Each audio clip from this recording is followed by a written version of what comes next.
আজকের ভিডিওটা আমাদের ভণ্ড বাবাজিকে নিয়ে বেসিক্যালি করব। তো কিন্তু ভণ্ড বাবাজিকে নিয়ে করব আর ভণ্ড দিদির কথা আসবে না তা কখনো হয়?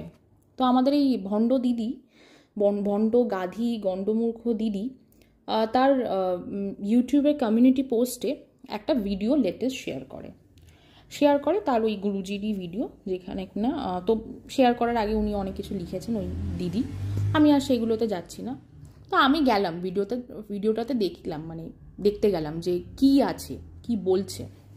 তো basically that video was about customer reviews, customer testimonial. এবার রিভিউয়ের নামে, টেস্টিমোনিয়ালের নামে অ্যাকচুয়ালি উনি ভ্যালিডেট করার চেষ্টা করছিলেন। কিভাবে? উনি ওনাদেরকে, ওই যারা যারা এসছিলেন, যাদের রিভিউ নেওয়া হচ্ছিল, তাদেরকে বারবার জিজ্ঞেস করা হচ্ছিল ধাম থেকে কৃপা হয় কি না, বা ধাম থেকে কৃপা হয় কি হয় না। যারা ভিডিও দেখছে তারা হয়তো ভাবছে এইগুলো স্ক্রিপ্টেড বা সাজানো লোক। আপনারা কি সাজানো লোক? তারা বলছে না, আমরা সাজানো লোক না। হ্যাঁ, ঠিক আছে, আমি মানছি তারা সাজানো লোক না, তারা নিজে থেকেই গেছেন। তারপর বলছেন, তাদেরকে আরও জিজ্ঞেস করছেন যে আপনারা যখন এসছিলেন প্রথমে, তখন কি আপনাদের থেকে কোনো রকম কনসালটেন্সি চার্জ নেওয়া হয়েছিল, বা আপনাদের কি ফোর্স করা হয়েছিল গৃহবন্ধন বা লক্ষ্মীবন্ধন নিতেই হবে এমন কিছু?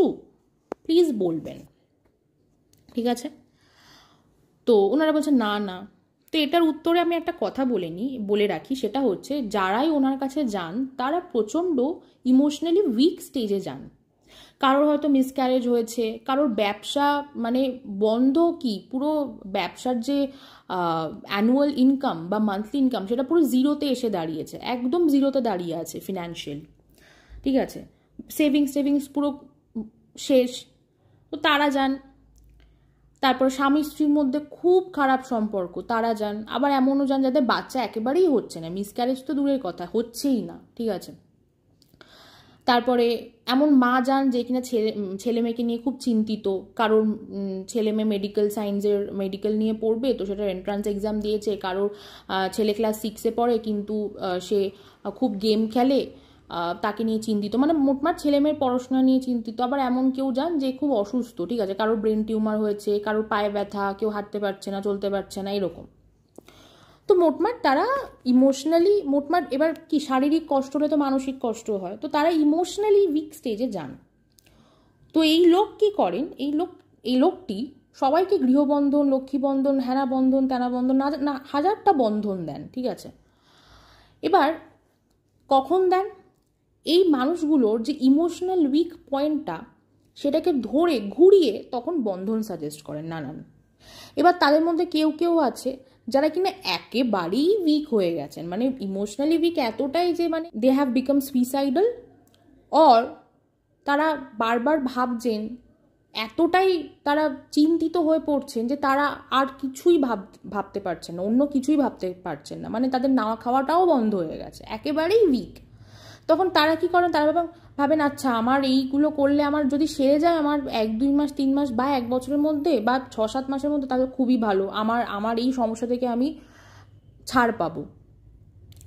তখন তারা নিয়ে নেন। আবার এমন কেউ আছেন যারা ভাবেন যে ঠিক আছে, আপাতত কটা দিন দেখি, তারা হয়তো অতটাও ইমোশনালি উইক না, but they are emotionally weak. তখন তারা ওয়েট করেন, ঠিক আছে, এখন এই মুহূর্তে এতগুলো টাকা খরচ করুন না, কারণ ওনার ওই বন্ধনের প্যাকেজগুলোর কত খরচ, এগুলো আমি শুনলাম অন্য একটা ভিডিও থেকে।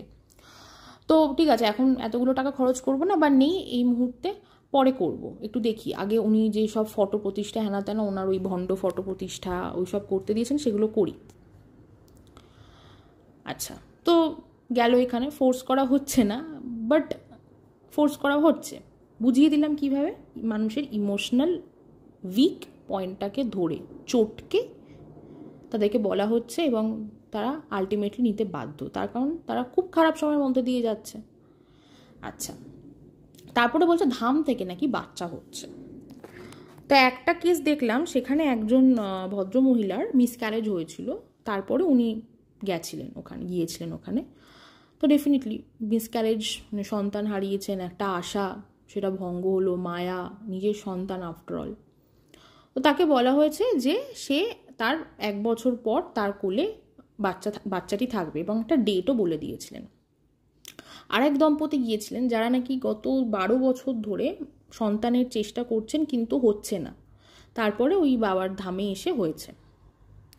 এবার বলি, যদি কোনো মহিলার মিসক্যারেজ হয় এবং সে যদি কোনো ধামে যায়, ঠিক আছে, তার মিসক্যারেজ হচ্ছে মানে ধরে নিতে হবে আইদার সে আবার কয়েক মাসের মধ্যে আবার প্ল্যান করা স্টার্ট করে দেবে, নেক্সট 1-2 মাস 3 মাসের মধ্যে, অথবা সে একটু পজ নেবে, 1 বছর পর সে প্ল্যান করবে, ঠিক আছে। যে মহিলা মিসক্যারেজ হওয়ার নেক্সট কয়েক মাসের মধ্যে আবার যদি সে প্ল্যান করে, তার মানে এটা নিশ্চিত যে তার 1 বছরের মধ্যে আবার একটি সন্তান জন্মাবে। এইটা না যে কেউ বলে দিতে পারে। ধরুন আমাদের পরিচিত কারণ মিসক্যারেজ হলো, ঈশ্বরের চাই যেন কারণ না হয়, বাট ধরুন কারোর হলো, আমি তুড়ি মেরে বলে দিতে পারবো, মানে একটা তুক্কা মেরে বলে দেওয়া যায় যে আচ্ছা ঠিক আছে, তোর চিন্তা করিস না, আবার নেক্সট ইয়ার দেখবি এই সময়ই তোর কোলে একটি সন্তান আসবে। যদি নেক্সট ইয়ার না হয় তাহলে কি বলবো, আচ্ছা ঈশ্বর এই বছর কৃপা করেননি, ঠিক আছে ঈশ্বর পরের বছর আবার তোর হবে, পরের বছর এই সময়ের মধ্যেই দেখবি তোর কোলে একটি ফুটফুটে সন্তান এসে গেছে। তো এইগুলো হচ্ছে this is the game of permutation and combination and nothing else. Just মানুষের লাইফের কমন ইনস্ট্যান্সগুলোকে ধরে তুক্কা মেরে বলে দেওয়া এবং সেগুলো যখন লেগে যাচ্ছে তখন সেটা ক্রেডিট নিয়ে নেওয়া। যাই হোক, এবার আসি এমন দম্পতি যার অনেক বছর ধরে হচ্ছে না, তার অলরেডি মানে তার হয়ে গেল, তার একটি বাচ্চা হয়ে গেল। প্রথমত বলি, দেখছিলাম বলছিল যে সে বলছে যে আমরা অনেক জায়গায় গেছি, আমরা চেন্নাই গেছি, এই গেছি, কোনো হয়নি, এখানে এসেই হয়েছে। প্রথমত মানুষের একটা ভুল ধারণা, সেটা হচ্ছে যে একটা কোনো রোগের ট্রিটমেন্ট তখনই ভালো হবে যখন সে কলকাতার বাইরে যাবে। হ্যাঁ অবশ্যই কিছু কিছু ট্রিটমেন্ট আছে যার প্রত্যেকটা ট্রিটমেন্টের একটা পার্টিকুলার জায়গা থাকে যেখানে গিয়ে ভালো হয়। তার মানে এই নয় সব ট্রিটমেন্টের ভালো সলিউশন, ভালো ট্রিটমেন্টই কলকাতার বাইরে। কলকাতাতে না ফার্টিলিটি নিয়ে অনেক এক্সটেন্সিভ রিসার্চ হয়েছে এবং প্রচুর সাকসেসফুল কেসেস আছে। তার জন্য বাইরে যেতে হবে এমন কোনো কথা নেই। You need to consult the expert. আমি কোনো এক্সপার্টের কাছে না গিয়ে আমি যে শহরেই যাই না কেন, সেখানে যদি কোনো আমি একটা ভুলভাল মানুষ বা ভুলভাল ডাক্তারের হাতেও পড়ি না, কোনো কাজ হবে না। আমাদের কলকাতায় সল্ট লেকে, আমি বলবো না, আমি ডেফিনেটলি আমি সেই ইনস্টিটিউটের নাম বলবো না, কিন্তু সেখানে ইনফার্টিলিটি এবং ফার্টিলিটি নিয়ে রিসার্চ হয় এবং ট্রিটমেন্ট হয়। সেখানে অসাধ্য সাধন। ফ্যালোপিয়ান টিউব ব্লকেজ যাদের, তারাও কনসিভ করছে। একটা ফ্যালোপিয়ান টিউব হয়তো টপিক প্রেগনেন্সির জন্য একটা ফ্যালোপিয়ান টিউব বাস্ট করে গেছে আর একটা ফ্যালোপিয়ান টিউব রয়ে গেছে, তাদেরও বাচ্চা হয়। ঠিক আছে, আমাদের মেডিকেল সায়েন্স না ভারতবর্ষ অনেক উন্নত, শুধু আপনাকে ঠিকঠাক জায়গায় যেতে হবে। সবাই সব কিছুতে এক্সপার্ট হয় না, সবাই সব কিছু নিয়ে রিসার্চ করে জেনে বসে নেই। যখন something is at a critical stage, you need to consult that an expert person. সেটা যখন সাকসেসফুল হচ্ছে তখন ক্রেডিটটা দেয় সেই ডাক্তার এবং আমাদের সৃষ্টিকর্তা, আমাদের ঈশ্বর, আমাদের সুপ্রিম পাওয়ারকে। কোনো মিডলম্যানের এখানে কোনো ক্রেডিট থাকে না। তো যাই হোক, যারা অন্ধভক্ত হয়, যাদের জীবন অন্ধকারে আচ্ছন্ন, তাদেরকে কিছু বলার নেই, ঠিক আছে, মানে তাদের মতো চলবেই। We can do anything. Rather আমরা যারা ভাবছে যাবে তাদেরকে আমরা অ্যাওয়্যার করতে পারি, ঠিক আছে, বা যাদের জীবনে খারাপ সময় যাচ্ছে তাদেরকে আমরা আশ্বাস দিতে পারি, তাদেরকেও আমরা অ্যাওয়্যার করতে পারি। যারা জেদ ধরে বসে থাকে যে না আমি ঠিক বলছি, আমি যেখানে যাচ্ছি সেটা ঠিক, যেখানে আরও 10টা মানুষ বলছে সেটা ভণ্ড, সেখানে তো উই কান্ট হেল্প, রাইট? আচ্ছা, তারপরে উনি কি বলছেন যে যারা ভিডিও দেখে বিশ্বাস করছে না তাদের কি বলবেন, ওনার সেই ভক্তদের জিজ্ঞেস করছেন। তো তারা বলছেন যে যারা ভিডিও দেখে বিশ্বাস করছে না তাদেরকে বলবো যে আপনারা এরকম করবেন না। আপনারা যদি অবিশ্বাস করেন, বাজে বাজে কথা বলেন, তাহলে আপনারা নিজেরাই অন্যায় করছেন। আমাদের কারোর মনে হয় না অন্যায় করছি। যাই হোক,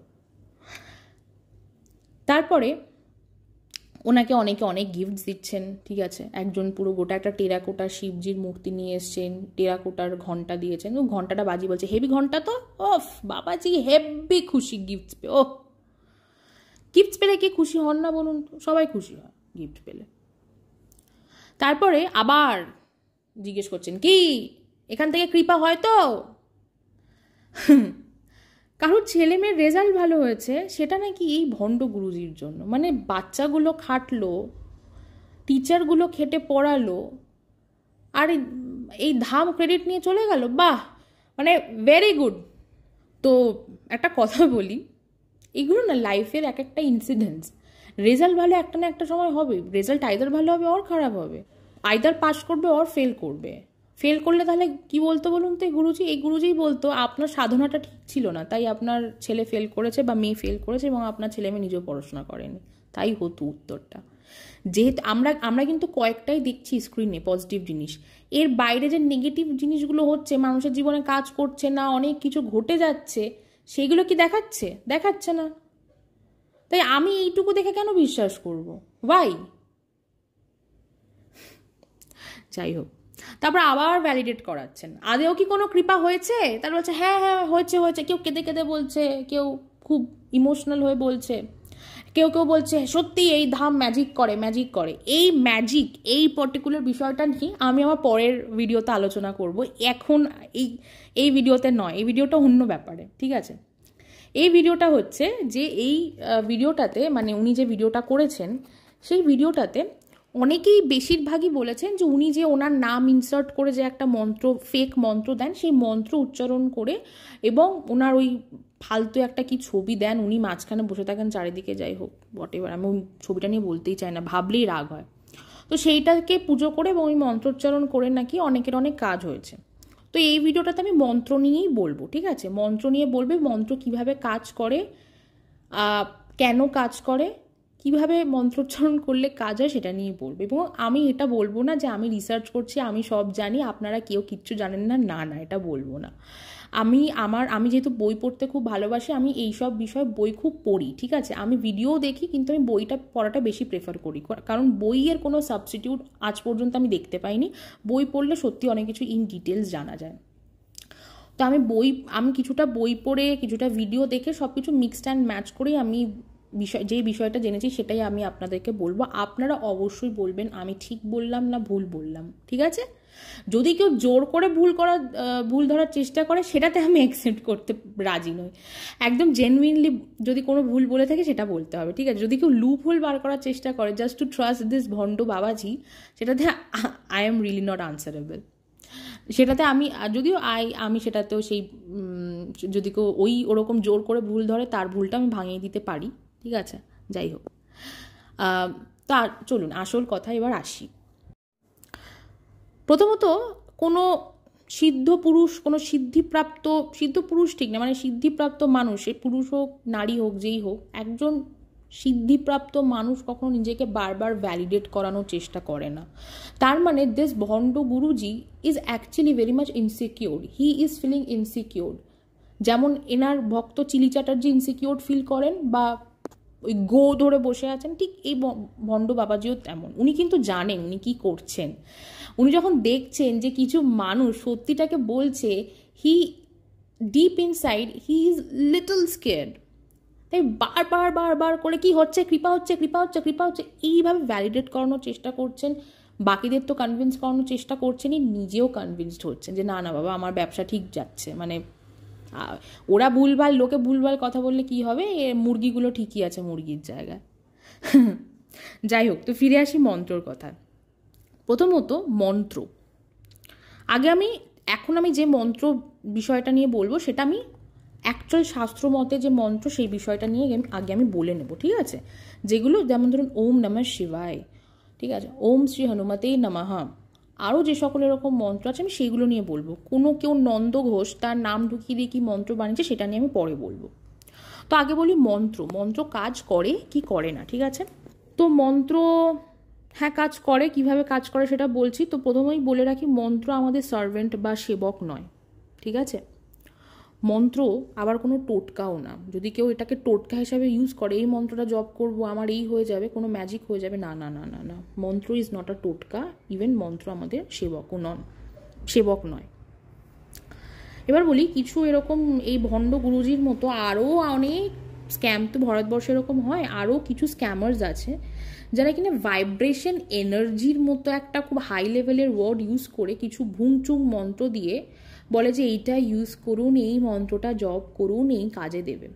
প্রথমে বলে রাখি ওগুলো ধাপ্পাবাজি, ঠিক আছে? যে কেউ ভাইব্রেশন এনার্জির প্রয়োগ যে কেউ করতে পারে না প্রথমত, ঠিক আছে? ভাইব্রেশন এনার্জি খুব হাই লেভেলের একটা টপিক। অনেক সাধক আছেন যারা কিনা ভাইব্রেশন এনার্জির মতো এরকম হাই লেভেলের একটি বিষয় প্রয়োগ করেছেন তাদের সাধনায়, ঠিক আছে? কিন্তু সেটা একটা সার্টেন লেভেলে গিয়ে, সবাই পারে না সেটা করতে, ঠিক আছে? সুতরাং এই এলে তেলে চলে এলো এবং বলল, এগুলো একদম নো, ডোন্ট ট্রাস্ট, ওকে? এবার আসি তন্ত্র। হোয়াট ইজ তন্ত্র? তন্ত্রর আন্ডারে তো প্রচুর তত্ত্ব আছে।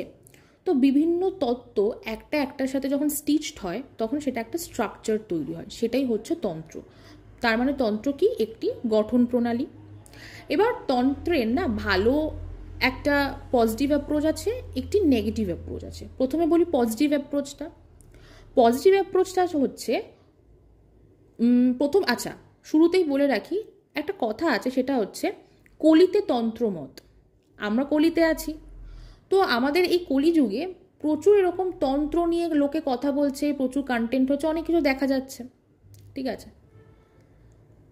তো কেন তন্ত্র? তার আগে একটু বেদান্ত মতটা নিয়েও বলতে হয়। বেদান্ত মতে যে সাধনা, সেটাতে বলা হয় যে তুমি এক একটা তোমার লাইফের এক একটা যে মোহ মায়া সাংসারিক যে বন্ধন বাধা, সেগুলোকে কাটিয়ে যেতে হবে। এক একটা কেটে কেটে কেটে কেটে আলটিমেটলি সিদ্ধি লাভ হয়। কিন্তু তন্ত্রতে বলা নেই যে সংসার ত্যাগ করতে হবে। তন্ত্রতে বলা আছে সংসারে থেকেও সাধনা করা যায়, তন্ত্র সাধনা করা যায়, ঠিক আছে? তো এই পার্টিকুলারলি সংসারে থেকেও তন্ত্র সাধনা করা যায় বা তন্ত্র সাধনা করার জন্য কিছু ছাড়তে হবে না, এই বিষয়টাকে ঘিরেই এখন তন্ত্র সাধনা নিয়ে এত কিছু মানুষ এখন এত তন্ত্র সাধনা করছে, এত তন্ত্র সাধনা নিয়ে রিসার্চ করছে। আমি কিন্তু সবাইকে ভুল বলছি না, সেই ঔদ্ধত্য আমার নেই, কিন্তু হ্যাঁ আমাদের কিছু আমরা দেখতে পাচ্ছি কিছু গণ্ড মূর্খ তারা নাকি রিসার্চ করছে, তারা তন্ত্র সাধনা নিয়ে সব জেনে গেছে। কি করে জানলো?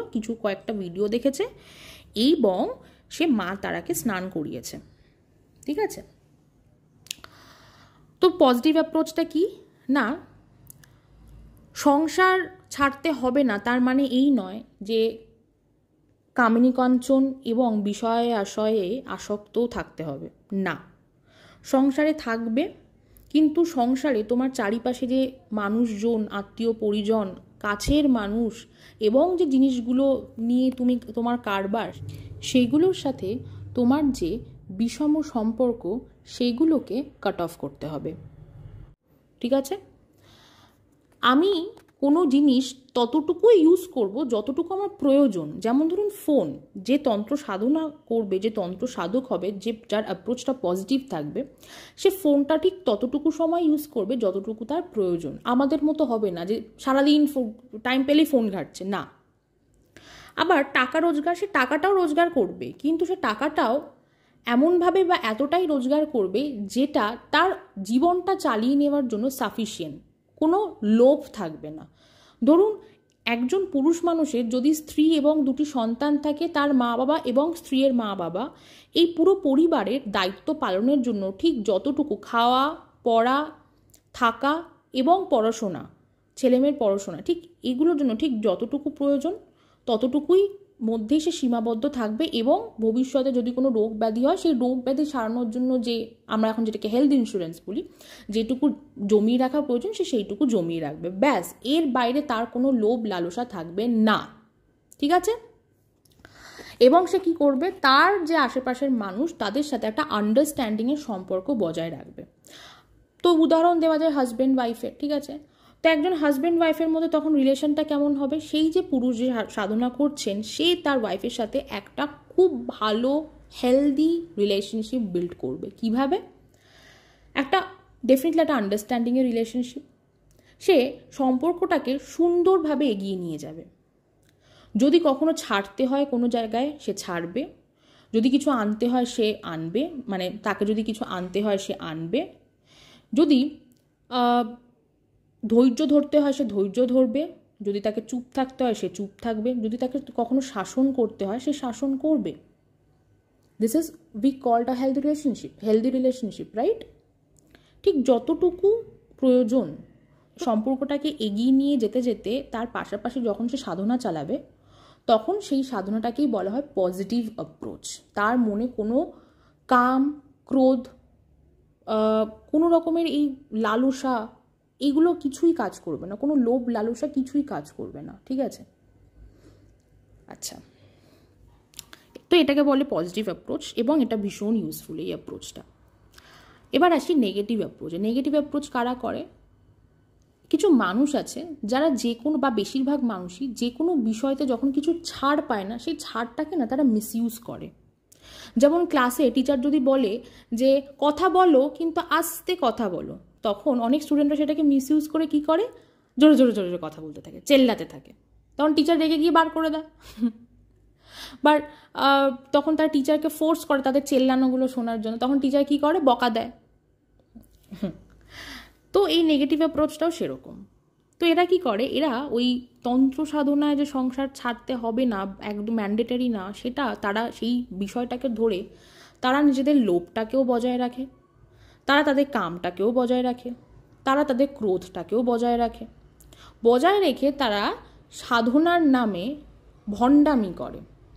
কেউ যদি এবার ভণ্ডামি তো করেই না, শুধু তারা সেই সাধনা করতে করতে যদি তারা অল্প কিছু পাওয়ারও পায়, সেই পাওয়ারটাকে তারা মিসইউজ করে, যেটাকে আমরা এই যে সুপারস্টিশনস বলছি, ঠিক আছে? লৌকিক আচার, বিভিন্ন লৌকিক আচারে তারা জড়িত হয়ে যায়, এই মন্ত্র পড়া, বশীকরণ, তেল পড়া, হ্যাঁ না নানান বিষয়তে তারা ইনভলভ হয়ে যায়, কারণ সেগুলোতে, কারণ তাদের মনে তো চুরি চুরি ভাব, ঠিক আছে? তো this is the negative approach. আচ্ছা, এবার আসি মন্ত্রতে। তো তন্ত্রতে অনেক ব্যাপার আছে। দেখুন, আমি যেটা বললাম সেটাই যে আলটিমেটাম আমি বলবো না, একদম আমি বলবো না, আর আমি বলবো না আমি সব জানি। আমি কিন্তু এগুলো, দেখুন আমি তো মানুষ, আর আমি খুব একজন সংসারী মানুষ ডেফিনেটলি। আমি আমার পড়াশোনার থ্রুতে আমি যেটুকু জেনেছি সেটুকুই বললাম। দেখুন, আপনারা অনেকেই আছেন যারা আমার থেকেও হয়তো বেশি জানেন, অবশ্যই আমাকে জানাবেন, ঠিক আছে? এবং আমি যদি কোথাও ভুল থেকে থাকি জেনুইনলি আমাকে বলবেন, ঠিক আছে? কেউ কিন্তু জোর করে আমার ভুল ধরাতে আসলে আমি কিন্তু সেটা ডিনাই করবো এবং আপনাদের ভুলটা উল্টে ধরিয়ে দেবো, ঠিক আছে? এবার আসি মন্ত্রতে। মন্ত্রটা প্রথমে কি? মন্ত্রটা হচ্ছে আমাদের কোনো ভাবের সংক্ষিপ্ত রূপ, আমাদের কোনো ভাবনা, ডেফিনেটলি মানে কোনো একটা ভাবের সংক্ষিপ্ত রূপ। মন্ত্র যদি আমরা না বুঝে জপ করি বা জপে যাই, ঠিক আছে, তার কোনো প্রভাব বা ইনফ্লুয়েন্স হয় না। যেটা হয়, মানে ধরুন কেউ না বুঝে মন্ত্র জপ করলো, ঠিক আছে, তারপরে যদি তারা বলে বাবা আমার খুব শান্তি হলো, আমার এই প্রবলেমটা সলভ হলো, জানিস, সেটাকে সেলফ হিপনোটিজম বলে, ঠিক আছে? তন্ত্র এবং মন্ত্র তখনই কাজ করে যখন সেটাকে জাগিয়ে তোলা হয়। কে জাগিয়ে তুলবে? যে তন্ত্র বা মন্ত্র উচ্চারণ করছে, যে মন্ত্রটা উচ্চারণ করছে, তার নিজস্ব স্ট্রং ডিভোশন দিয়ে, এবং সেই মন্ত্রটা অবশ্যই বুঝে জপ করে সেই মন্ত্রটার যে এনার্জিটা আছে সেটা তাকেই জাগিয়ে তুলতে হবে। আমি একটা মন্ত্র না বুঝে জপ করে দিলাম, তাতে কিচ্ছু হবে না, নাথিং। ইভেন যদি আমি একটা মন্ত্র বুঝেও জপ করি কিন্তু আমার মনে কোনো ভক্তি নেই, ঈশ্বরের প্রতি কোনো ভালোবাসা নেই, শ্রদ্ধা নেই, তাহলে সেই মন্ত্রটা কখনোই অ্যাক্টিভেট হবে না। এবার বলি যে মন্ত্রটাকে যদি আমি একটু আরও ব্রডলি, আরও মোর দ্যান 4-5 ওয়ার্ডস যদি আমি এক্সপ্লেন করতে চাই, তাহলে কি হবে, ঠিক আছে? আমাদের যে কোনো, আমাদের যারা মন্ত্র আসলে যারা রচনা করেছিলেন অনেক অনেক যুগ আগে, ঠিক আছে, অনেক কয়েক হাজার লক্ষ লক্ষ বছর আগে, মানে যখন যেটা আমরা চিন্তাও করতে পারি না, সেই সময় যখন যে কোনো আচার্য বা যেসব সাধকরা বিভিন্ন মন্ত্র লিপিবদ্ধ করেছেন, তখন সেগুলো কীভাবে লিপিবদ্ধ করা হয়েছে, তাদের লাইফের এক একটা যে চেতনার স্টেজ, আমরা জানি তো মূলাধার চক্র, 7 প্লেনস বা সপ্তভূমি, এই সপ্তভূমি নিয়ে আমার 2টো ভিডিও আগে একটি এক্সপ্লেনেশন আছে, ঠিক আছে, যেখানে দেখবেন টাইটেলটা লেখা আছে ভণ্ড দিদি সব জানে, বা ভণ্ড দিদি সব জানে আর কেউ কিছু জানে না, এরকম একটা টাইটেল দিয়ে একটা ভিডিও করেছি। সেখানে আমি খুব রেগে গিয়ে হাইপার ওয়েতে আমি 7 প্লেনসটাকে এক্সপ্লেন করেছি, ঠিক আছে। তো মূলাধার চক্রের বিষয়টা অনেকেই জানে, যাই হোক। তো তাদের এক একটা চেতনার যে স্টেজগুলো, সেই স্টেজে তারা যে সেন্সগুলো ফিল করে, তাদের যে সেন্সেশনগুলো হয়, সেই সেন্সেশনগুলোকেই তারা যখন এক্সপ্রেস করে অ্যাজ দেয়ার ফিলিংস বা করেছিল কোনো একটা সময়, তখন তার সংক্ষিপ্ত আকারে মন্ত্র হয়ে গিয়েছিল। মানে সেই যে সেন্সেশন, সেই যে তারা প্রকাশ করেছিল তাদের সেন্সেশনসগুলোকে, সেগুলোই কিন্তু সংক্ষিপ্ত আকারে মন্ত্র হয়ে গেছিল।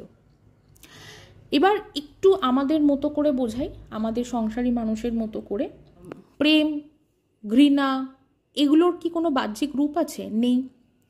এগুলো এক একটা ফিলিং। এই ফিলিংগুলো কি কাজ করে না? হ্যাঁ, কাজ করে। আমরা যাকে ঘেন্না করি, যেমন আমরা চিলি চ্যাটার্জিকে ঘেন্না করি, we hate Chili Chatterjee, right? তো এই চিলি চ্যাটার্জি কেন হেট করি? Definitely she has made some mistakes for that reason, ঠিক আছে। তো এই যে ঘৃণাটা, এটা তো কাজ করছে। I am feeling it from my own heart. I am feeling it deep inside. That's the reason ঘেন্নাটা কাজ করছে। ঠিক সেরকম আমি যাকে ভালোবাসবো, আমার মা বাবাকে যে আমি ভালোবাসি, সেটা আমার ডিপ ইনসাইডে আমি সেটা ফিল করছি, আমি উপলব্ধি করছি। সেই কারণেই সেই ভালোবাসাটা কাজ করছে এবং আমি মা বাবার প্রতি শ্রদ্ধা জ্ঞাপন করছি। আমার মা বাবার যদি অসুখ হয়, আমি কাঁদছি, আমার টেনশন হচ্ছে, ঠিক আছে। Same goes for them. তারাও তাদের সন্তানের, মা বাবাও তাদের সন্তানের প্রতি তাদের একটা ডিপ ইনসাইড একটা ভালোবাসা থাকে, মারাত্মক লেভেলের একটা ভালোবাসা থাকে, এবং সেটা তারা উপলব্ধি করে। তারা খুব ডিভোটেড সেই ভালোবাসার জন্য, তাই তারা সন্তানের ভালোতে খুশি হয়, খারাপে কাঁদে, তাই তো। তো এই সেন্সেশনগুলো যেভাবে কাজ করে, ঠিক মন্ত্রও সেভাবে কাজ করে, ঠিক আছে। মন্ত্র জপ, প্রথমত মন্ত্র না বুঝে জপ করলে সেটা তো কোনো কাজ করবে না। আর মন্ত্র যদি আমি বুঝেও জপ করি, but without any devotion in my heart, তাহলেও সেটা কাজ করবে না। We need to make that alive. এবার বলি বই। তো আমাদের আধ্যাত্মিকতা নিয়ে প্রচুর বই আছে। যেমন আমি বললাম, আমি বই পড়ি। শুধু তাই নয়, আমাদের ধর্মগ্রন্থ আছে, বিভিন্ন ধর্মগ্রন্থ আছে, ঠিক আছে। তো শুধুই কি বই পড়লে হয়? বইতে কি থাকে? বইতে বিভিন্ন কনসেপ্ট থাকে, লাইফের প্রচুর। গীতাতে যেরকম ভগবান শ্রীকৃষ্ণ প্রচুর লাইফ, জীবন সম্পর্কে অনেক কিছু বলেছেন, ঠিক সেরকম আধ্যাত্মিকতা নিয়ে যদি কোনো বই থাকে, সেইখানে আধ্যাত্মিকতা নিয়ে প্রচুর কনসেপ্ট লেখা থাকে। তো শুধু কি সেই কনসেপ্টটা পড়লে হয় না। একজন সায়েন্টিস্ট যদি সে বই পড়ে যায়, সে যদি একজন লোক বলছে, একজন লোক সে সায়েন্টিস্ট হতে চায়, সে যদি শুধু বই পড়ে, সে যদি ল্যাবে গিয়ে এক্সপেরিমেন্ট না করে, সেই কনসেপ্টগুলো যদি এক্সিকিউট না করে, সেটা কি কোনো এন্ড প্রোডাক্ট আসবে না। সিমিলারলি ফর আওয়ার স্পিরিচুয়ালিটি, ঠিক আছে। সুতরাং কনসেপ্টগুলো শুধু পড়লেই হবে না, সেগুলোকে আমাদের এক্সিকিউট করতে হবে, ঠিক আছে। সেগুলোর ওপর আমাদের কাজ করতে হবে। শুধু জব করলেই যে হবে তাও না, ঠিক আছে। নিজেকে সংশোধন করতে হবে, নিজেদের লাইফটাকে রেকটিফাই করতে হবে, ঠিক আছে। আমি কারোর খারাপ চাইছি, আমি কারোর অত্যন্ত খারাপ চাইছি, মনে মনে চাইছি, হয়তো মুখে বলছি না, আমি মনে মনেই খারাপটা চাইছি, কিন্তু এদিকে আমি আবার হনুমান চালিসা পাঠ করছি। আমি চাইছি ও মরে যাক, ও ক্যান্সার হয়ে মরে যাক, আমি এরকম যদি চেয়ে থাকি, এদিকে আমি হনুমান চালিসাতে পাঠ করছি না, সেই রোগ হরি সব পীরা জপত নিরন্তর হনুমান বীরা, কোনো কাজ করবে? ওটা কি আমার ওপর কোনো এফেক্ট পড়বে? ওটার না। এটা জাস্ট আমি একটা এক্সাম্পল দিলাম। So we need to rectify our life. একটা ডিসিপ্লিনের মধ্যে চলতে হবে, সৎভাবে চলতে হবে, যেটা কলিতে সৎভাবে চলাটা ইজ ভেরি ডিফিকাল্ট। আচ্ছা, যাই হোক, এর মধ্যে আমি নিজেকেও ফেলছি। আমি কিন্তু যাই হোক, আমি খুব একটা ভালো না, তার উপরে আমি ননসেন্স, সেটা তো অনেকে বলেই দিয়েছে। তো হ্যাঁ, তো শুধু মন্ত্র জপ করলেই হবে না, নিজেকে সংশোধন করতে হবে। এই যে এত জায়গায় লেখা আছে এই মন্ত্রটা 108 বার জপ করবে, এই মন্ত্রটা 10,000 বার জপ করবে, না। হ্যাঁ, অবশ্যই জপ করবে। হনুমান চালিসাতেও লেখা আছে 100 বার জপ করতে হবে। শুধু 100 বার জপ করলেই হবে যদি আমি আমার লাইফটাকে রেকটিফাই না করি? Definitely not, right? আচ্ছা, তো এইগুলো সবই হচ্ছে ভালো কাজ। এই যা যা বললাম, লাইভ রেকটিফাই করা, মন্ত্র জপ করে, লাইভ রেকটিফাই করে মন্ত্র জপ করা এবং সেটা বুঝে জপ করা, এইগুলো সব কিছুই ভালো কাজ। এই ভালো কাজগুলো কি খুব করা ইজি? না, ইজি না, হার্ড ওয়ার্ক, প্রচুর পরিশ্রম করতে হয়, প্রচুর কনসেন্ট্রেশন লাগে। অ্যান্ড কনসেন্ট্রেশন যেই জিনিসে কনসেন্ট্রেশন লাগে সেই জিনিসটা করাটা ডেফিনেটলি কঠিন, ঠিক আছে? কনসেন্ট্রেশন আনাটা definitely is a tough job. Job করতে করতে যখন আমি বুঝে, মন দিয়ে, ভালোবেসে যখন জব করব, কোনো মন্ত্র জব করব, সেই জবটা তখন কি হবে, আমাদের জীবন জবে রূপান্তরিত হবে, ঠিক আছে? কখন হবে? ওই যে বললাম, যদি সেই জবটা আমরা বুঝে করি, যদি সেই মন্ত্র উচ্চারণটা বা মন্ত্র জপটা আমরা বোধপূর্ণভাবে করি। যদি আমরা সেটা না বুঝে করি, কোনো মন্ত্র জপ ধরুন না বুঝে করছি, তখন কি হবে, মানে একটা মিনিংফুল মন্ত্রই, শাস্ত্রে এমন মন্ত্র যেটা আমরা না বুঝে করছি, তখন কি হবে, সেটা তো কোনো কাজ করবেই না। যদি কাজ করেও, ধরেই নিচ্ছে যদি কখনো বাই চান্স কাজ করে, তাও আমরা সেটা রিয়েলাইজ করতে পারবো না। তাহলে ধরুন কাজ করলো মন্ত্রটা, কিন্তু রিয়েলাইজেশনই না হলো, তাহলে আমার কি আলটিমেটলি হলোটা কি? মানে আমি যদি রিয়েলাইজই করতে না পারি, আমি যদি বুঝতেই না পারি। কিন্তু যদি এমন কেউ বলে যে আমি মন্ত্রটা না বুঝেই জপ করেছি, ধরুন কেউ এমন বলল যে কিনা মন্ত্রটা আদৌ বোঝেনি, কিন্তু একটু অ্যাটিটিউড দেওয়ার চেষ্টা করছে, তো বলছে না না এই মন্ত্রটা আমি জপ করেছি, আমার কাজও হয়েছে এবং আমি রিয়েলাইজও করেছি, তখন কি বুঝতে হবে? Self hypnotism. তো এই সেলফ হিপনোটিজমের কারণটা কি? যখন কাউকে এরকম ধরুন মন্ত্র কেউ জপ করছে, তাকে ধরুন বলে দেওয়া হচ্ছে আপনি এই মন্ত্রটা জপ করুন, আপনার এইটা হবে, আপনি এই মন্ত্রটা জপ করুন, আপনার বাচ্চা হবে, আপনি এই মন্ত্রটা জপ করুন, আপনার ভালো রেজাল্ট হবে, আপনি এই মন্ত্রটা জপ করুন, আপনার রোগ ব্যাধি সেরে যাবে। তখন সে একটা গোল অ্যাচিভ করার জন্য মন্ত্রটা ধরুন জপ করা শুরু করলো, ঠিক আছে? এবং সে মন্ত্রটা কীভাবে জপ করছে সে না বুঝে, না জেনে, কীভাবে ওটার মানে কি না বুঝেই উনি মন্ত্রটা জপ করছেন। এবার সেই মানুষটা না বারবার চেষ্টা করবে খোঁজার ওনার পরবর্তী লাইফে, যে হলো হলো আমার কি পায়ে ব্যথাটা সারলো, আমার আমার এই তো আমার আমি কনসিভ করেছি, ঠিক আছে? তো এরকম লাইফের বিভিন্ন সার্কামস্ট্যান্সগুলোতে তারা চেষ্টা করবে ফোর্সফুলি পয়েন্ট করার বা কানেক্ট করার, যে হ্যাঁ আমার এই লাইফে ঘটনাটা ঘটলো তো আমি মন্ত্রটা জপ করেছিলাম বলে। তো আই হোপ আপনারা বুঝতে পারলেন। তো এই পুরো মন্ত্রর যে জ্ঞান আমি দিলাম, এই পুরো মন্ত্রর জ্ঞানগুলো আমি কোন মন্ত্রের জন্য দিলাম? যেগুলো শাস্ত্রসম্মত, যেসব মন্ত্র আমাদের শাস্ত্র থেকে আমরা পেয়েছি। কিন্তু এই যে ভণ্ড গুরুজি, এই ভণ্ড গুরুজি তার নিজের নামে গায়ত্রী মন্ত্র বানিয়ে দিয়েছেন, তার ওম নমঃ শিবায়ের পরে নিজের নাম ঢুকিয়ে দিয়ে একটা ভুংচুং একটা মন্ত্র বানিয়ে উনি সবাইকে সেটা বিক্রি করছেন, দিয়ে বেড়াচ্ছেন, ঠিক আছে? বিলিয়ে বেড়াচ্ছেন আর কি, যেটাকে বলে। তাদের মধ্যে কেউ কেউ বলছে হ্যাঁ হ্যাঁ বাবাজি আমি এই মন্ত্রটা জপ করেছি, পরের দিনই আমার ছেলে বলেছে পরীক্ষা দিতে যাবে, এই মন্ত্রটা জপ করেছি, আমার পরের দিনই পাটা ঠিক হয়ে গেছে, এই মন্ত্রটা জপ করেছি, আমার 1 বছর পর কোলে বাচ্চা এসছে। না, ওই মন্ত্রটার জন্য হয়নি। আমি আজ পর্যন্ত কখনো কোনো গুরুজিকে নিজের নাম একটি মন্ত্রে জোর জবরদস্তি ঢুকিয়ে এমবেড করে সেই মন্ত্র বিলিয়ে বেড়াতে দেখিনি। আমি আজ পর্যন্ত কোনো দিন দেখিনি। আপনারা যদি দেখে থাকেন প্লিজ আমাকে বলবেন। আমি যতটুকু জানি কোনো গুরুজি বা কোনো গুরু মহারাজ নিজের নাম ইনসার্ট করে মন্ত্র দেন না।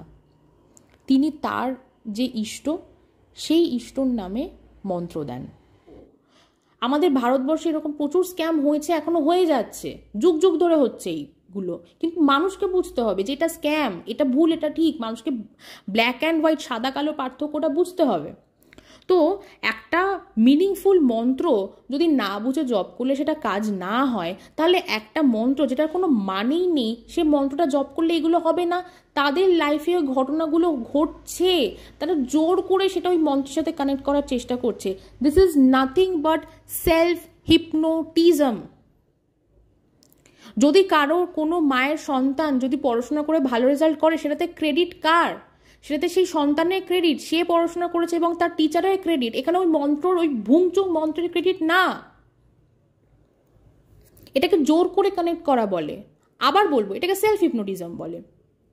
একজন মহিলা, সে যদি 1 বছর পর তার বাচ্চা হয়, ঠিক আছে, বাচ্চা হয়ে থাকে, সেটা তার ভাগ্যের চক্রে এবং অবশ্যই ঈশ্বরের কৃপায় হয়েছে, সেটার সাথে ওই ফেক মন্ত্রটার কোনো কানেকশন নেই, কোনো কানেকশন নেই।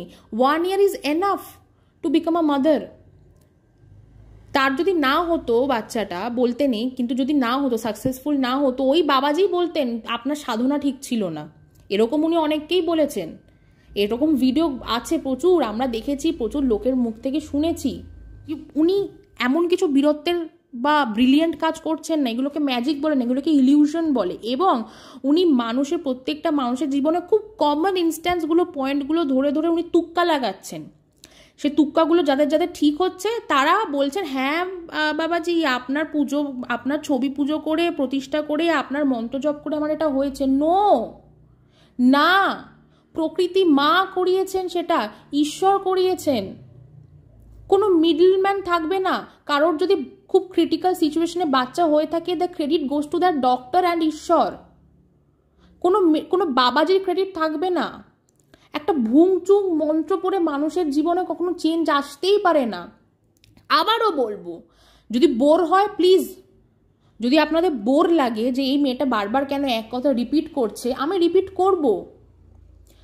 একটা শাস্ত্রসম্মত মন্ত্র যদি আমরা না বুঝে উচ্চারণ করি বা জপ করি, সেই মন্ত্র কোনোদিনও কাজে দেবে না। একটা শাস্ত্রসম্মত মন্ত্র যদি আমরা বুঝেও জপ করি, কিন্তু মনে যদি ভক্তি না থাকে, সেটাও কাজে দেবে না। আমাদের একটা শাস্ত্রসম্মত মন্ত্র কাজে, সেটা অ্যালাইভ করতে গেলে আমাদেরকে সেই মন্ত্রটা বুঝে এবং মনের নিষ্ঠা নিয়ে জপ করতে হবে বা পাঠ করতে হবে, তবে গিয়ে সেই মন্ত্রটি অ্যালাইভ হবে। সেইখানে একটা মিনিংলেস মন্ত্র জপ করে কোনো দিনও কোনো মানুষের লাইফে কোনো কাজ হবে না, নেভার। কারণ ওই মন্ত্রটার কোনো মানেই নেই। শুধু ওম নমঃ শিবায় জপ করুন না, কি দরকার? মানে কি ওই লোক ভাবছেনটা কি? ওই লোক কি নিজেকে একদম শিবের সাথে শিব ভাবছেন নাকি? তাই তো দেখছি উনি নিজেকে মহাদেবী ভাবছেন অ্যাকচুয়ালি। মহাদেবের পাশে, মহাদেবের ছবিতে হেলান দিয়ে বসে, ঠিক আছে, গলায় মালা পরে ভণ্ড গুরুজি নিজেকে দেবতা ভাবছেন। ওনার থেকে বয়সে বড় মহিলারা একদম তার সামনে পায়ে পড়ে মাথা ঠুকে প্রণাম করছেন। উনি আবার সেটা হাত উঠিয়ে করছেন, আশীর্বাদ করছেন। নো, একটু যদি নিজেরা অ্যাওয়্যার হন, এই স্ক্যামগুলো এত ছড়ায় না। এই স্ক্যামগুলো হয় কারণ এরা ওরকম মুরগি পায়। সত্যি মুরগি বলতে বাধ্য হচ্ছি, তাছাড়া আমার মুখে আর ভালো ওয়ার্ড আসছে না এর থেকে। আপনি যত অন্ধকারে আচ্ছন্ন থাকবেন, আপনার মাথায় তত মানুষের টুপি পরাবে। যাই হোক, আর ম্যাজিক, অনেকে বলেছে এই ধামে ম্যাজিক হয়, ঠিক আছে, এবং ওই ভূত প্রেত তাড়ানোর বিষয়টা, ওই চাবার চাবার চাবার চাবার চাবার কি একটা বলে, কন্টিনিউয়াসলি চিল্লিয়ে বলতে থাকে, আর কী সব মহাদেবকে আদেশ দেয়, নিকালো, মারো, নিকালা যায় ওইসব কী সব বলে। ওই ম্যাজিক, ওই ব্যাপারটা নিয়েও আমি আমার নেক্সট ভিডিওতে আসবো। আপাতত এই তন্ত্রের ব্যাপারটা নিয়ে থাকলো, কারণ উনি যে মন্ত্রটা দিয়েছেন, ওই মন্ত্রটা আমি দেখেছি, and I feel very disgusting whenever I see that mantra. কোনো মানে নেই ওই মন্ত্রটা, কোনো মানে নেই, কোথাও ওই মন্ত্রটা লেখা নেই, কোথাও না। কিন্তু আমি আজ পর্যন্ত কোনো গুরুদেবকে দেখিনি, নিজের নাম ইনসার্ট করে মন্ত্র দিচ্ছে, নেভার। আমি প্রথম কোনো গুরুজিকে দেখলাম যে নিজের নাম ইনসার্ট করে মন্ত্র দেন। শুধু প্রথম নেই, এরকম যে কটা স্ক্যাম হয়েছে আমাদের ভারতবর্ষে, সবাই নিজেদের নাম ইনসার্ট করেই স্ক্যামটা করেছেন। এও তাই করছে, এবং ওই ভূত তাড়ানো ম্যাজিক কি করে করছে সেটা নিয়ে আমি আমার পরের ভিডিওতে পুরো ডেসক্রাইব করব, ঠিক আছে? তাহলে ভিডিওটা এখানেই রাখছি। আমাকে অবশ্যই জানাবেন আমি ভুল বললাম না ঠিক বললাম।